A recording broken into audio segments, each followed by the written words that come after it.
All right. Well, thank you for that introduction, and I appreciate being able to be here to talk to you all today. I'm Greg Totten from the State Demographer's Office, and I'm here to give you kind of an economic and demographic update on Colorado and focusing on Northern Colorado in particular.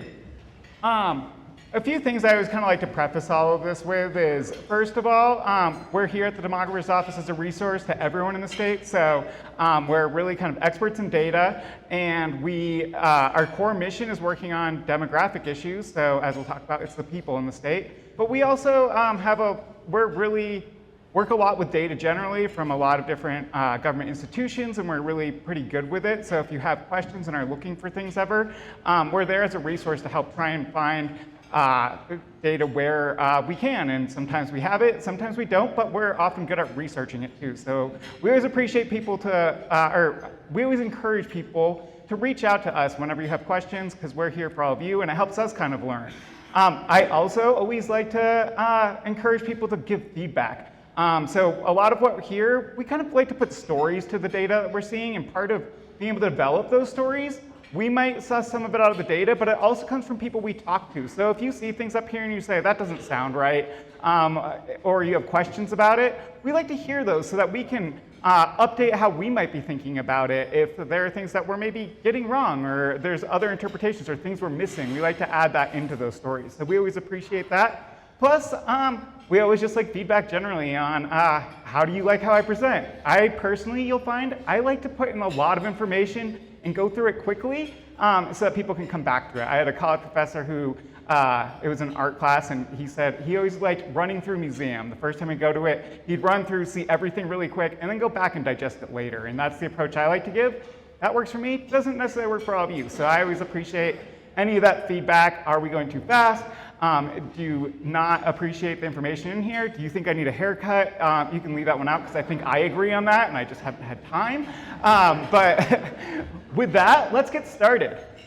So first of all, I just kind of like to preface these with a few key takeaways to think about as we're going through all of this. So first of all, there's this idea that everything's connected. We have kind of an unofficial motto in our office, which is a job is a person and a home is where that person sleeps at night.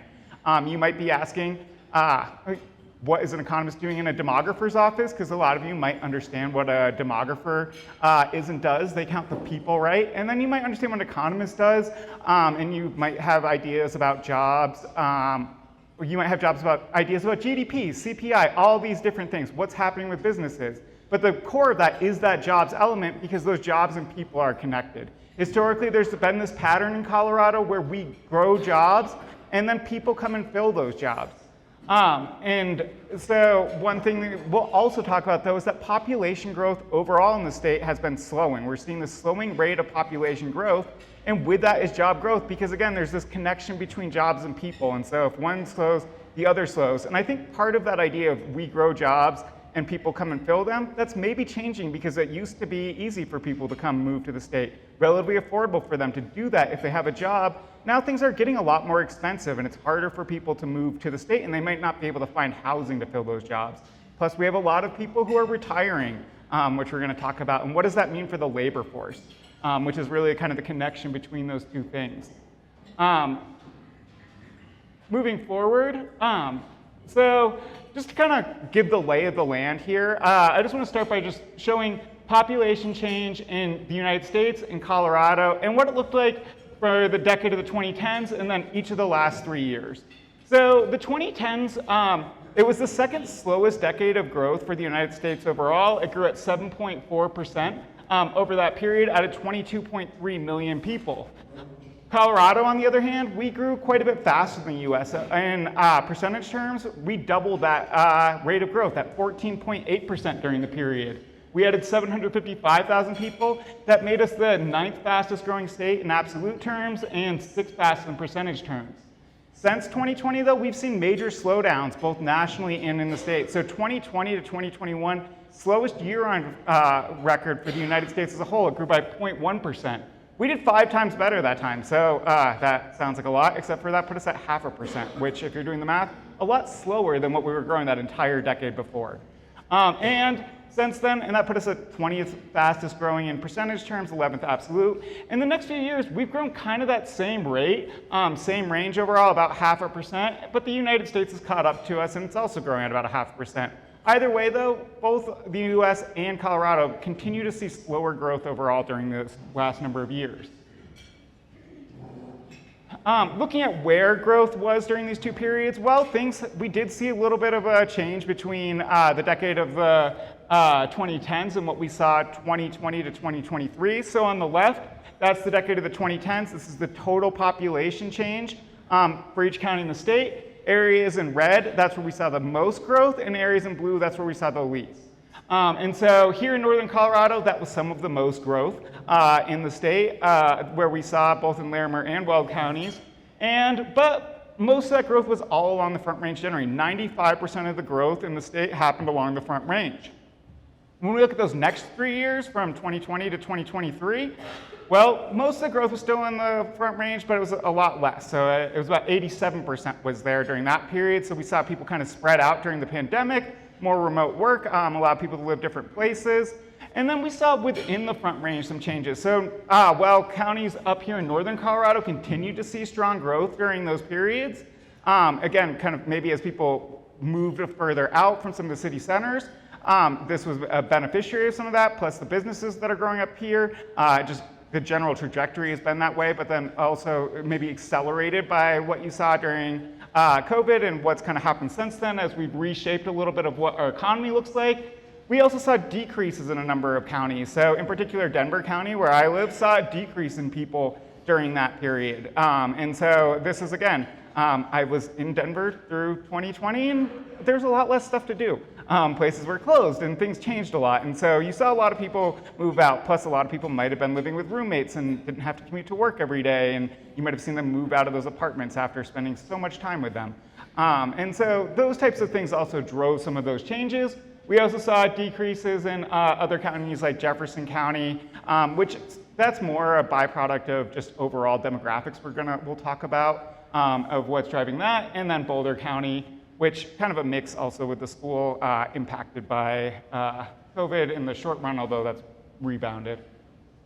All right, moving on. So we're going to now talk about demographics. So first of all, this is kind of the core of what we do. You might ask, where do people come from? And well, that touches part of it, probably the first thing that comes to people's minds. But there's actually more to that. So we have 3 things that they do. So it's really still not that much. Don't tell our demographers, but they do kind of simple. Because people only do 3 things from the perspective of a demographer. They're born, they die, and they move. And we capture all 3 of those things right here in this chart called the components of change. So this blue area, that's called the natural increase. That's births minus deaths. And then that the red bars that go up and down, that's net migration. So that's the people who move in minus the people who move out. This is 1985 to 2023 for the state as a whole. And what you've seen is over time, natural migration tends to be relatively consistent, even as the state gets bigger, although we have been seeing declines in our natural declines since 2007, and that's really driven by births, births are the largest driver of growth overall in the state. It's the largest of those components, but our peak births were in 2007. It's been on a decline since then.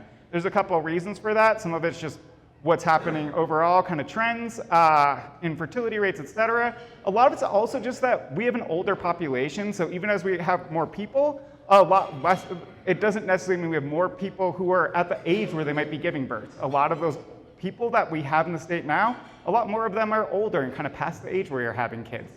And so that's another thing that's been driving this. On the other hand, net migration, well, that moves up and down over time. It tends to follow Colorado's economy, and we can see that. So in particular, the 1980s during the natural resource bust, that was where we saw net outmigration of people to the state.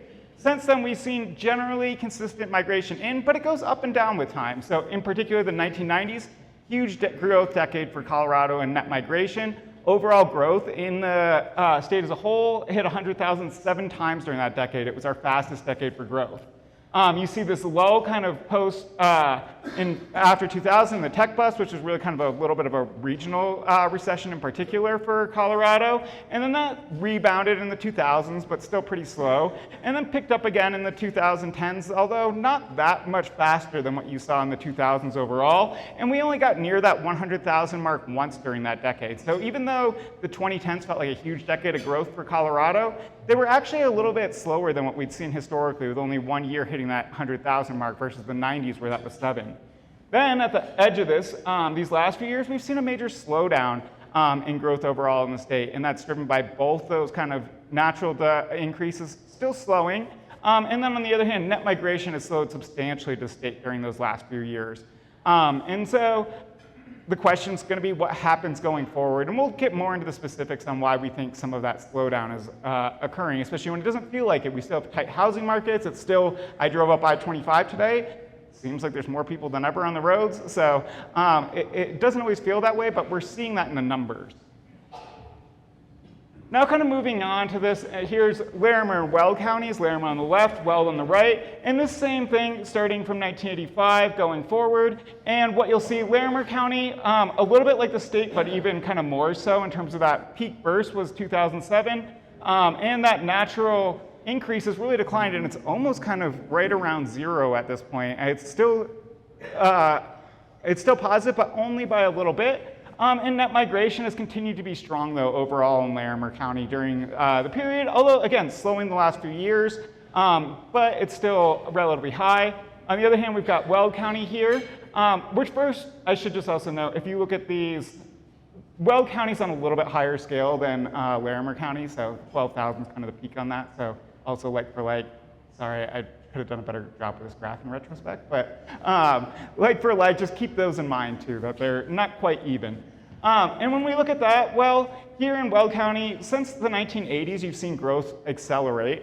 In particular, again, that natural resource bust showing up in the late 80s.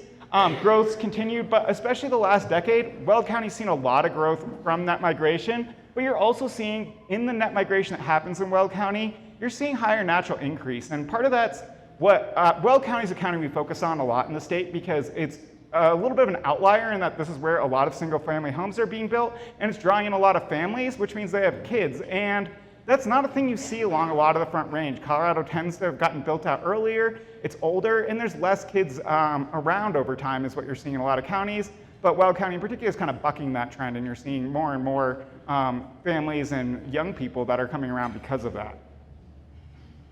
Moving on to that, more specifically, we can look at births and deaths. So here, this is starting in 1970 to the end of our forecast now, so 2050 is on here. The blue line on the top is births, the red line is death.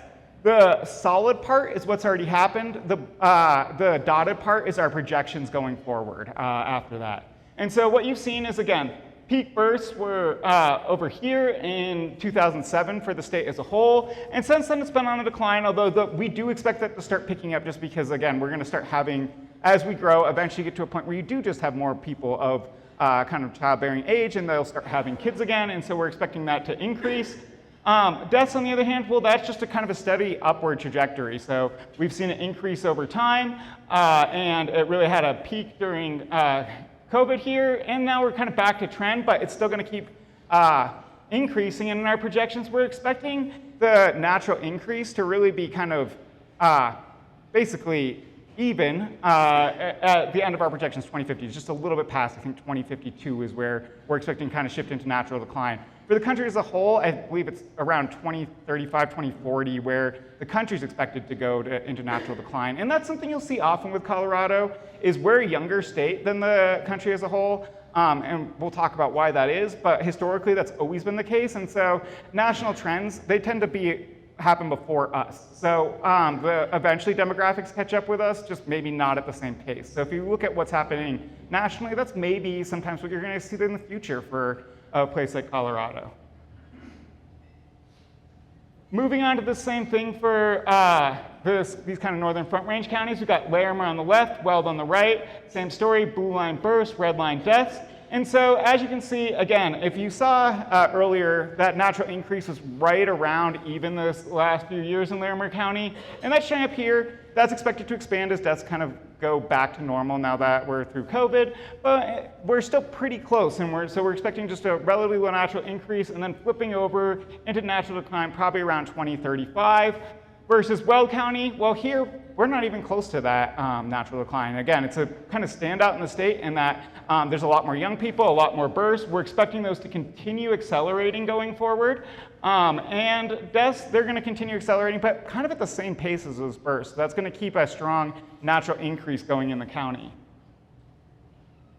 And then thinking about those births, well, what do they get to this? Well, kids. And so here's the under 18 population overall in the country, just to show what's been happening. So this is the decade of the 2010s. Peak births are down 650,000 in the US compared to 2007. And the population under 18 declined by over 1 million from the decade of the 2010s. And I'm pretty sure this statistic's accurate, so pardon me if I'm not 100% here. But I think we've actually seen another decline of another 1 million in just the 4 years since. So that's really showing how quickly we're seeing these declines nationally in terms of births and what that means for the under 18 population. And 27 states lost population under 18 during the decade. And so this is important for Colorado actually, and we'll get into more why, but it's because a lot of people move to Colorado from other states, and a lot of the states that are typical donor states historically for Colorado are where we've seen these declines in the under 18. So California and Texas are obviously always the stereotypes of who moves here, and that is a big part of who does, and Texas is growing. California, though, shrinking in that under 18 population. Other areas, though, where we see a lot of people come from, the upper Midwest. My wife is from Michigan, a lot of friends also. My brother-in-law is from Minnesota, so lots of people coming from that area. A lot of those states are seeing these. That goes up to the Northeast from New York, Pennsylvania, et cetera, seeing declines in their under 18. In my home state of Vermont, very dark blue, and I can attest to that. My parents still live there. So first of all, I will say, I grew up in a town with more cows than people, very small town. There were 9 kids in my elementary kindergarten class, but we've seen almost 90% reduction, or over 90% reduction in that recently. There was a kindergarten class with 1 kid in it. So that's now rebounded some, but that goes to show there were kind of like, you're seeing these trends where that aging is coming through and there are less kids. When I was just out of elementary school, we had built a new one, and my mom tells the story that when they were building it, the demographers had actually from the state had come in and said, well, you're probably gonna start seeing declines in the under 18, and everyone was kind of like, no, we've been growing, like it's a small town, but there's all these young people, all these kids around. There were, on the road that I lived on, which neighbor was like a mile and a half away, but you could ride a bike down the dirt road to get over to them. But we had probably, 10 kids overall that were nearby in our neighborhood where we could bike back and forth and see them all the time. And so there were kids all around, so they thought, oh, this is gonna continue. Well, what happened is all those kids, like myself, my 3 siblings, our neighbors, we all grew up and moved out, and our parents stayed. And this is actually a thing, maybe a bit of a story of what you're seeing in all these other places. It's simple because it's small, but a little microcosm of what's been happening in a lot of parts of Colorado is you had all these families that in the 90s, the baby boomers grew up, they had all those kids, they filled the schools, they felt like there was all this growth. Those kids grew up, us millennials, we moved out, and our parents stayed. In those houses that were there, all of my parents and all of her friends, they still all live there. And so all those houses that had all these kids in them now are just parents that are there. It's 2 people, some cases 1, who are living in that same house that used to have 5 or 6. And that's what you're actually seeing in a lot of parts of around the Denver metro area and Colorado generally. And this is, again, Jefferson County I brought up as a place during COVID we saw population declines, and that's really where a lot of that's happening from, because people started moving in there, 70s, 80s, 90s. Those kids grew up, moved out, the parents are still in those houses, and those houses that were built for a family of 5 now have 2 people in them, versus people who are kind of moving to the state and younger and maybe want to have families. A lot of them are going to be in apartments in the Denver metro, and there's not availability of housing necessarily for them to move out and have children. And that's where Weld County's, again, been a little bit different because they're building so many single family homes. It's been a destination for people from the Denver metro and other areas who want to move out and have kids. And so that is an opportunity area there. And then going into Colorado as a whole, so again, the 2010s, the overall population rate 18 increased by 38,000 over the decade. 5% of the total growth was from under 18. But, and that was all situated on the Front Range. In particular, Weld and Larimer counties were big parts of that, but we did see growth in the under 18 overall in a lot of the Front Range. Other parts of the state, though, we saw declines. So in particular, kind of along the western slope, southeast Colorado, and parts of the mountains. All right, so that's one place people come from is those births. The other is net migration, they move here. And one thing we think about and that makes Colorado unique is when we think about net migration, we tend to think about it by age. And so what you have here is the net migration by age in the 2010s, and these are just rates. So it's rates per 1,000 per year, I think, or 100 per year. And it's by age group. So here we have our 0 to 4-year-olds, 5 to 10. It just all the way goes up to 75 plus. They're 5-year age groups. And we've got, for comparison, 3 areas. We have Colorado, Arizona, and California. So first of all, California, it attracts people in their 20s and 30s and tends to lose people after that. So people in their 40s plus, they outmigrate from California. And you actually see an outmigration of children. Is that because California is full of juvenile delinquent runaways? Well, maybe, but mostly it's actually that they are families and those kids are leaving with those 45 plus year olds.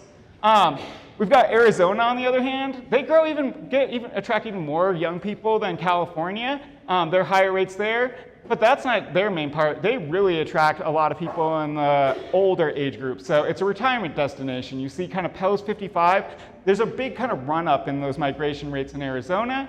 Colorado, though, we've always been good at one thing, and it's attracting people in their 20s and 30s. We're really good at attracting young workers, educated workers in particular. It's a really popular post-college destination. I moved here at 24. I'm, I guess, part of the trend, I guess.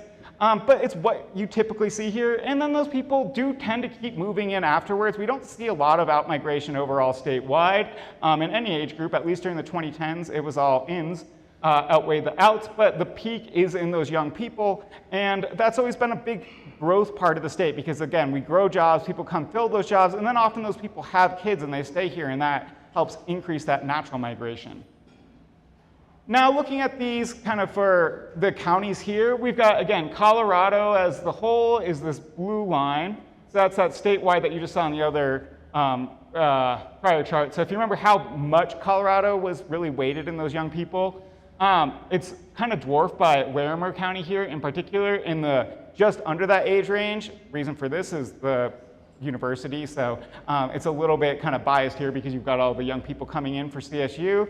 I went to CSU for my master's, which I'm finally happy to say finished in the next couple, well, they should be sending me a degree. We'll see if it gets here or not. In economics, so go Rams. And then here, and then those people though tend to move out afterwards. So you see this out-migration in the kind of more late 20s, early 30s, and then kind of around flat past there. And then Weld County, it attracts people of all age groups, but again, the thing that makes it unique is the families. So you see people kind of in these 30s age range moving in here. That's their big peak. And then they bring with them kids. So again, it's those kids going along. They're not moving to Weld on their own. They're coming there with their parents. Thinking more about age, this is just how we are distributed by age overall. So when those people move here, they have those kids, it creates the overall population. And this is just comparing Colorado, Larimer, and Weld. And generally, they have kind of similar age distributions when you look at these. Colorado's here in the blue.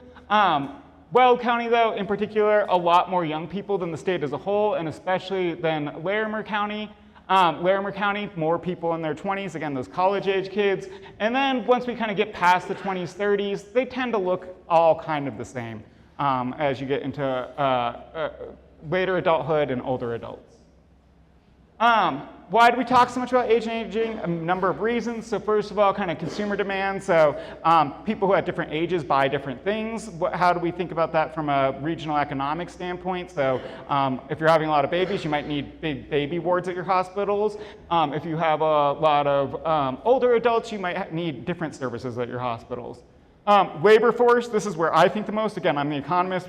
I do kind of the linkages between our jobs and people. And so when I'm thinking about that, it's do we have enough people to fill the jobs that we're going to have? So the way we do our model, we forecast job growth.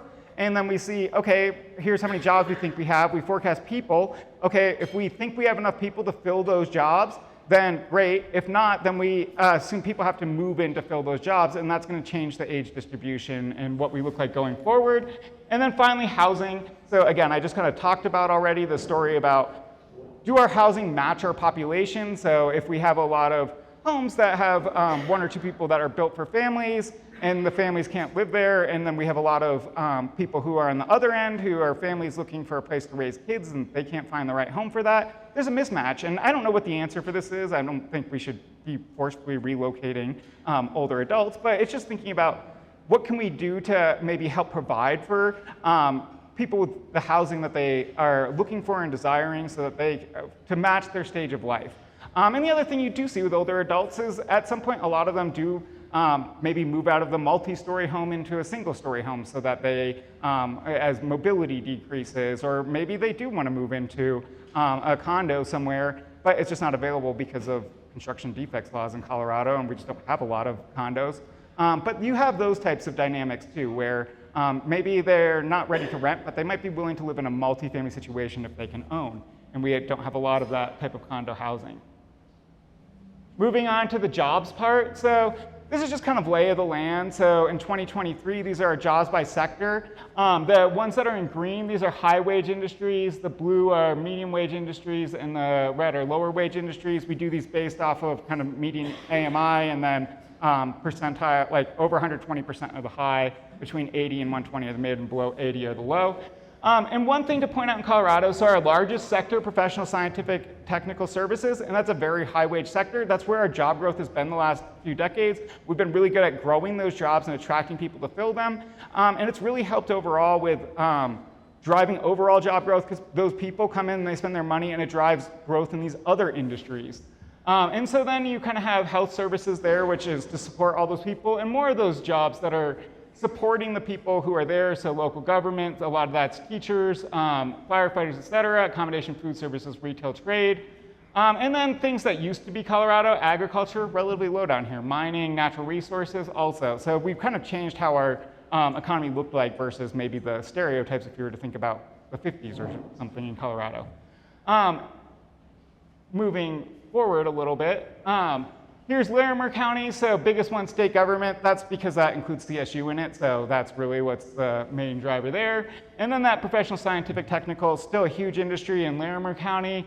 Again, attracted probably by the university. And then those same sort of retail, trade, health services, jobs. And then Weld, well, the biggest one is construction, so maybe not a surprise. Again, keep talking about all the things that are being built here, and you keep seeing that show up here.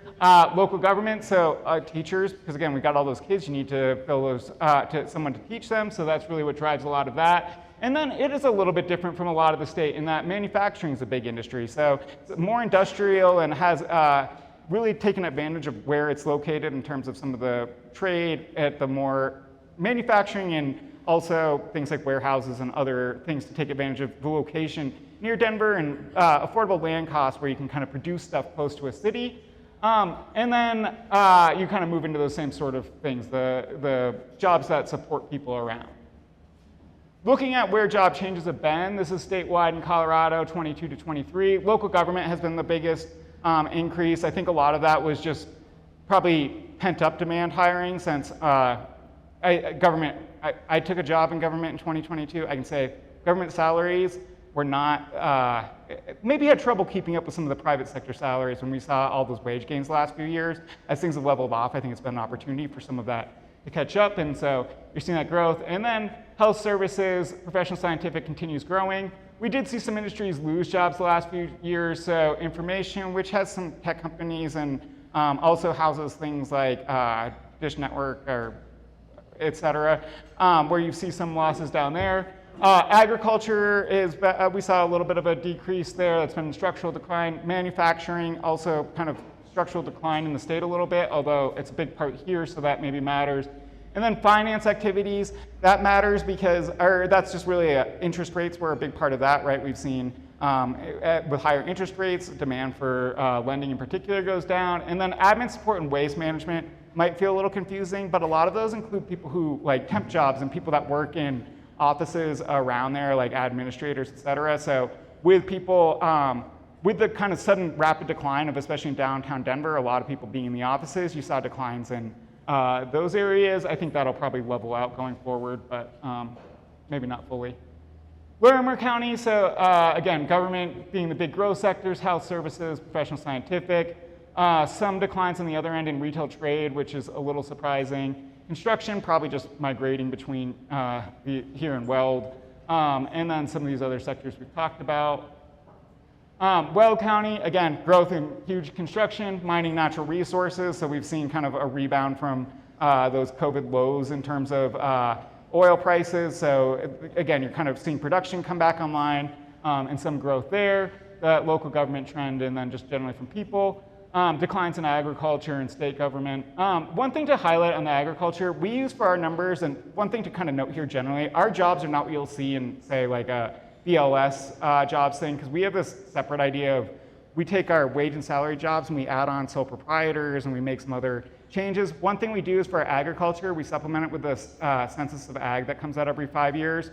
And so the last one was done last year, and so we do have these kind of jumps that happen sometimes in agriculture, so that's the other thing, is it's maybe a little bit of a residual from those changes as it just shows up. It's really the 2017 to 2022 jump. And then these last few years, 2019 to 2023, so this is just overall what's happened since COVID, so kind of putting us back on trend. What did we see? Again, professional scientific services grew statewide by a lot. Transportation and warehousing, so this is probably a structural thing from COVID. A lot more people ordering stuff online. Amazon type businesses have really continued to flourish, and you've seen the warehouses being built all over. And so that's seen a lot of growth. Then that health services as we get older, same sort of things we talked about. And then we have statewide seen slowdowns in mining since the beginning, and a lot of that's probably more Northwest Colorado. Craig Mine closure is a big part of that, but also we have seen oil production in the state declining since then overall, and so that is impacting it, and then that admin support that we talked about. Larimer County, so it looks mostly like the state. Again, a ton of growth in that professional scientific and transportation warehousing.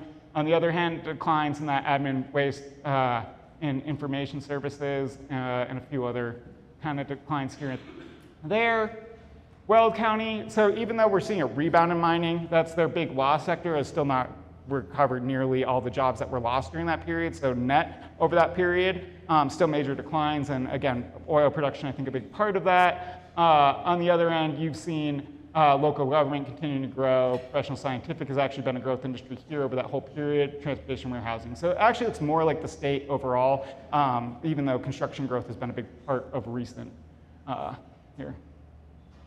All right, so we talk about all this for the labor force because that's what really connects the jobs and people. So we think a lot about, do we have enough people to fill our jobs? So again, that historical pattern of jobs and net migration, we grow jobs and people fill them. We're expecting over the next 5 years, 200,000 retirements, 40,000 a year. So again, a lot more people are going to continue retiring in the state. And so we need people to come in and fill those jobs, new people to fill those jobs if we want to keep the same number of jobs around. And then the other thing to highlight is commuting. So even though we talk about this at a state level, when we're talking about the regions, well, people don't have to live where their job is. So in particular, Weld County we'll talk about, well, you might be growing jobs in Denver, and those might be filled by people here. So again, this is just showing that pattern between new jobs and net migration. Historically, we're starting in 1980. These are 5-year chunks through our end of our forecast in 2050. These blue lines are how many jobs we added during that period. This is the total net migration during that period in this red line. And what you've seen is these tend to move together over time. But one thing you will notice is that in our forecast, 2030 on, we're expecting net migration to outpace jobs for that entire period. Why is that? Is it that we're expecting unemployment to go through the roof? No, it's that we're having so many people retire and we don't have enough young people that are going to age up into those age groups in the state that we're dependent on people moving here in order to keep jobs growing in the state. And so that's, again, where some of these dynamics are expected to change going forward.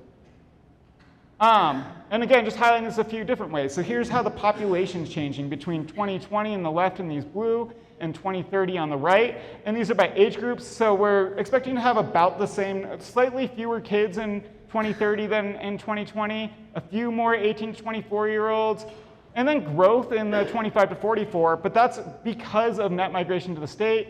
And then here we're expecting a lot of growth in our 65 plus, but that's just because those are people who are here who are aging up into that age group.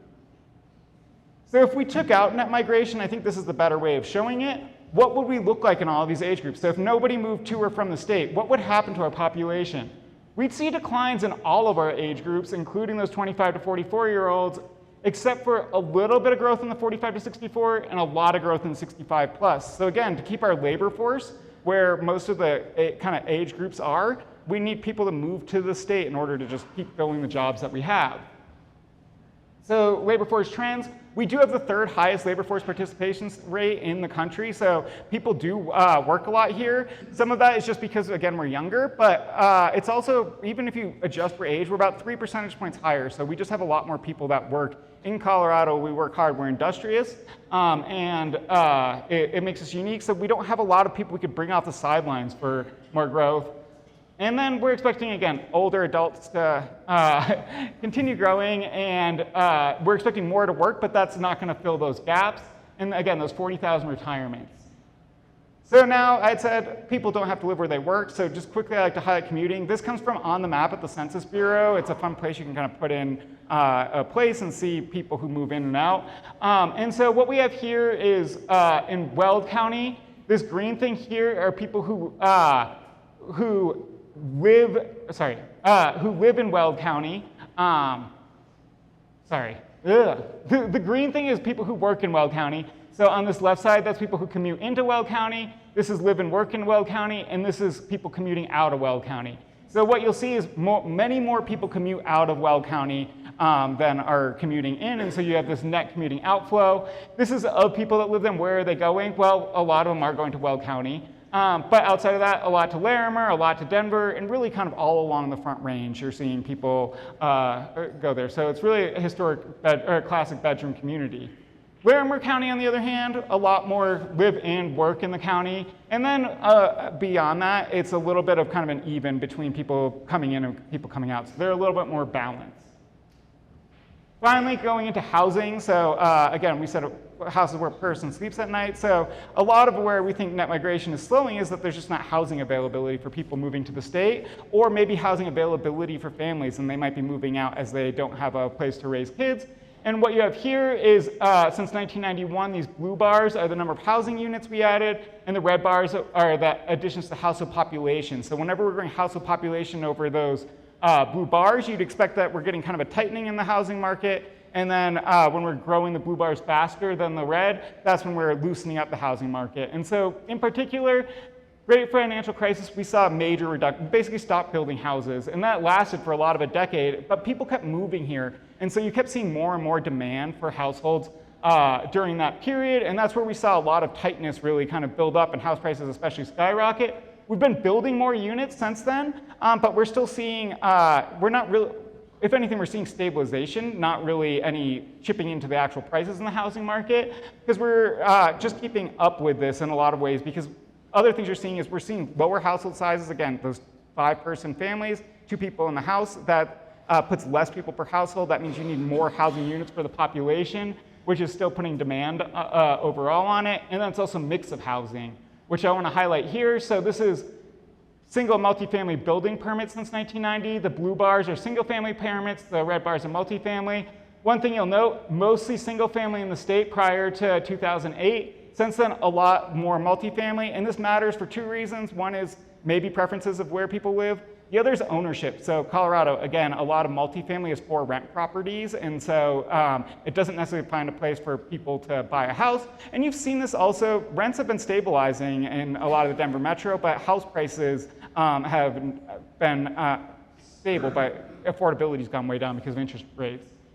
When we look at this in these two counties, so Larimer, a lot of the multifamily growth, not a lot of single family. Weld, sorry, I reversed these, so the colors are wrong. Well, these are actually the single family on these red ones. A lot of single family homes and not a lot of multifamily, and same with Larimer, but in particular, these are the same scales, and you can see we're growing housing a lot faster in Weld and those single family homes, which makes it unique and really filling that need in Colorado for that. Finally, forecast. So as I mentioned, we have a forecast model that's unique. We do kind of two sides. On the one hand, this is my job. I do an economic forecast. It's kind of a traditional econometric forecast where we forecast our jobs out to 2050. We make some adjustments for people who hold multiple jobs or for commuters, and that gets us an overall demand for labor. On the other hand, our demographer, who was Cindy DeGrone, she recently retired. We're looking for a new one, so if you know anyone, let us send them our way. We're going to be posting it soon. They forecast births and deaths over time. They put in that net migration plug, and we figure out the labor force, the labor supply. And if they don't match, we adjust that net migration so that they do. Finally, here's where our growth is between 2020 and 2050 in the state, where we're forecasting it.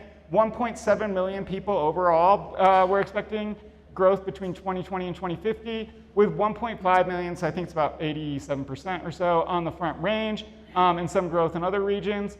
And then in terms of counties, Weld is actually expected to be our fastest growing county in our forecast through 2050. So it's a big part of that growth that we're expecting going forward, along with kind of some of the other counties like Adams, to a lesser extent Albert, that are maybe a little bit further out from, the Denver Metro continues to spread, is more or less what we think is going to be driving a lot of that.